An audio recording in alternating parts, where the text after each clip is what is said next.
నమస్తే అండి. నేను రవ్వ కేసరి చేస్తున్నా. దానికోసం ముందుగా ఒక బౌల్ పెట్టుకున్నా. స్టవ్ మీద బౌల్ పెట్టుకున్నాక ఒక 2 చెంచాలు నెయ్యి వేసుకున్నాను. ఇది సూజీ రవ్వ అండి. కొంచెమే చేస్తున్నా దేవుని దగ్గరికి ప్రసాదం కోసం. అందుకే ఒక చిన్న కప్పు వేసుకుంటున్నా. ఉతారుగా వేసేసుకున్నా నేను కవర్లో నుంచే. మీరు కొలతగా పెట్టుకోండి కావాలంటే. తర్వాత బాగా ఫ్రై చేసుకోవాలి రవ్వ. ఆ రవ్వ ఎంత బాగా ఫ్రై అయితే సన్న మంట పైనే చేసుకోండి. ఎంత బాగా ఫ్రై అయితే అంత రుచి వస్తుంది రవ్వ కేసరికి. స్మెల్ కూడా చాలా బాగుంటుంది. తర్వాత సపరేట్గా నేను ఒక కప్పు నీళ్లు పెట్టుకొని దానిలో చక్కెర వేసుకొని పాకంలాగా చేసుకుంటున్నా. తర్వాత దీనిలో ఏమో ప్లెయిన్ నార్మల్ వాటరే పోసుకున్నాను. ఎందుకంటే మనం ముందే చక్కెర వేసేసామంటే నీళ్ళతో పాటు రవ్వ ఉడకదండి.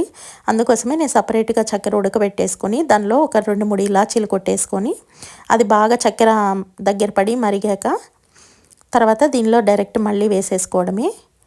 తర్వాత నెయ్యి కలుపుకున్న. ఇష్టమైతే నేతిలో డ్రై ఫ్రూట్స్ అన్నీ వేయించుకొని అవి కూడా యాడ్ చేసుకోవచ్చు. కలర్ కూడా కొంతమంది యాడ్ చేస్తారు. ఒక చిన్న పచ్చకర్పూరం చాలా లైట్గా వేసాను. దేవుని కోసం చేసే ఏ ప్రసాదంలో అయినా స్వీట్స్లో కంపల్సరీ పచ్చకర్పూరం యాడ్ చేయండి. తర్వాత డ్రై ఫ్రూట్స్ ఇష్టమైతే వేసుకోండి. నేనైతే యాడ్ చేయట్లేదు.